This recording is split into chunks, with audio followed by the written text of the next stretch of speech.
This is Marta, and today I am gonna give you two reviews, one of a comic and one of a novel. Let's start with the novel. Now, the novel's name is Pigtails, and it is written by Marie Darrieussecq. I probably mispronounced that, but Marie Darrieussecq. And this novel is kind of like a cult classic in Europe, but a little bit less well known in the Anglo parts of the world. And that's why I thought that I would talk about it. I had to read this for the university. We had a class on animals and literature, and this was I had to do a representation of this novel. Um, and despite it being required reading, I really liked this. This is a pretty disturbing book. So if you are faint of heart to things like sexual violence or violence towards women, and you have like like you're easily grossed out, then you probably should not read this book. But if you can handle those things, then let's continue. Uh, this book is about a woman who this one day starts turning into a pig, and the book just kind of follows that. She works at a place where they sell perfumes and creams and that kind of stuff, but it's also kind of a brothel. And she sleeps with all these clients, and at home she has a emotionally and also a little bit physically abusive boyfriend who she's trying to support with this job. And then one day she just starts her butt starts to become bigger and harder, and she goes up in weight. She becomes like she gains a lot of weight and she goes to the doctors and she goes to gynecologists, and they can't explain what's going on. So it's very much like a horror story, but at the same time it's kind of like it's really wild because she's describing all these things like getting a snout and getting a bigger butt and getting six breasts and like turning into this pig. And it's really like the language is really wild, and it's really like this out there. But it's also like taking up issues like body image and how men react to women's bodies. Like the more she becomes like a pig, then the more she is brutalized and the more she is objectified, and her boyfriend is incredibly harsh to her, despite that she literally can't help it that her body is doing this.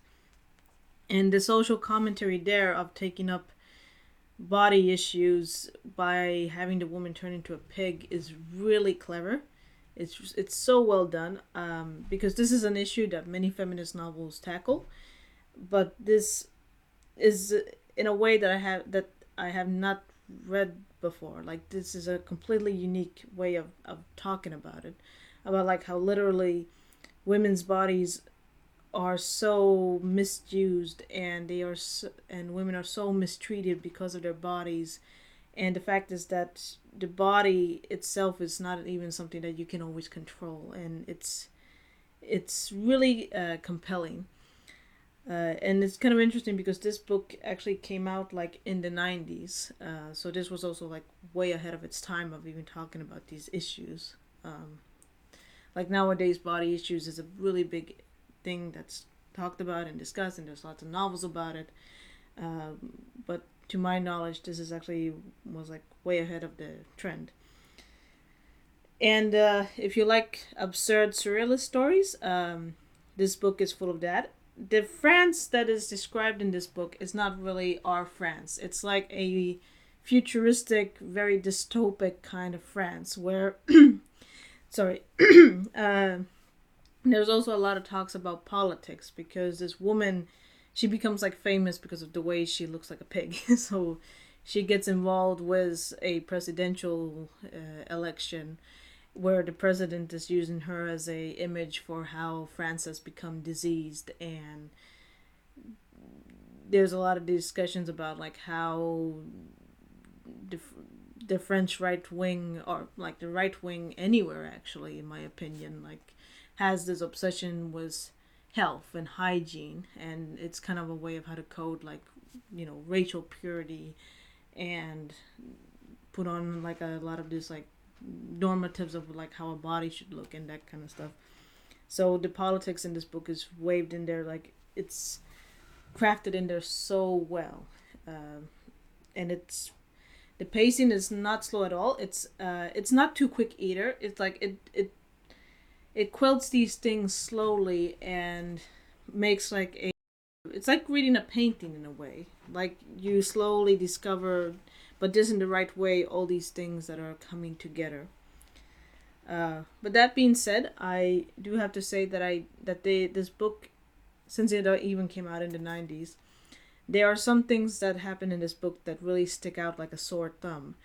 There is a black African character, and he is literally just a what we would call like a magical like Negro. It's that stereotype where a black character does exist to like be this mystical person who gives advice to the white people, and they're kind of like from another world. It's like it's a way of uttering the black person. And this book, it only has one black character, and he is this, and he is exactly that. He's this magical, like this magical person that is like really uttered, and it's yeah, and it really sticks out like a sore thumb. Luckily, it's not in there too much, and there's actually also Arabic characters in this book for POC representation, and that is done a little bit more better. And then I have to say that this is a Swedish translation, and they use the N word a few times. The main character even uses it, and it's hard for me to tell like if it actually is in the French edition, and I don't think it's in the English edition. So I think this is like a weird translation thing, and that bothered me when I was reading this book. But I just chalked it up as bad Swedish translation, even if the translation otherwise is good. But yeah, but so if you're like kind of looking for a book that talks about politics and body image, you should definitely check this out, because this is like talks about it in such a like really weird but really wild way. And there's also it's just it really makes you think. And I do wish that this was a little bit more, that the diversity in this book was done a little bit better, but otherwise this is a masterpiece. And yeah, so definitely check it out. Now another comic that I want to talk about, Monstress Volume 1, The Awakening. Now this comic I really had high hopes for, because the main character is disabled, and it is a vastly POC world, and it's really fun to read. One thing that's really good about comics, and why I'm kind of getting back into them right now, is that like Saga and Monstress, and there's all these comics where it's a vastly POC cast, and it's really fun that we have like stories and comics and science fiction that kind of represent actually how the world is really. Most people in the world are POC, and it's kind of great that we're finally having this reflect also our stories. And also disabled people are so underrepresented in our media, that is very annoying. So I had really high hopes when I went into this, because she's actually an amputee. She only has one arm, and and it's like very rare that you even get to see disabled women be badass. However, this was just not for me. It turned out, like with Pigtails, I don't mind dark stories, but apparently everybody has a limit, because my limit was hit with this comic. There's way too much violence towards children, and the main character herself kind of kills a child that has already been brutalized quite a bit and used as a slave. And the comic the comic kind of has this thing like, oh, but she she couldn't help it because of this thing inside of her, but she also doesn't seem to feel very bad about it either. And then there's like another kid that is afraid of her, but then they become friends anyway, even if it feels really forced. um so yeah, I understand that it's trying to show this very brutal place where there's a lot of slavery and war.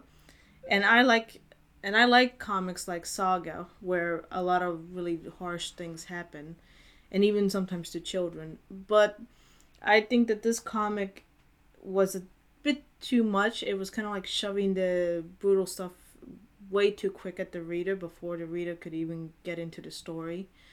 And especially, I kind of feel like it was a little bit not really handling the issues of children being brutalized correctly. It somehow bothered me. It felt very cold and very distant. So I ended up not liking this, and I don't think I'm gonna continue with the series.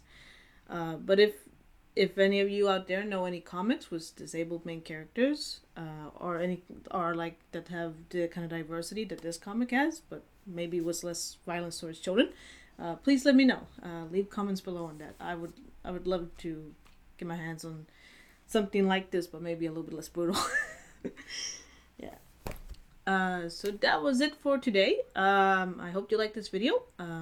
As I said, comment down below if you read any of these books, what you thought, and I'll see you next time. Bye!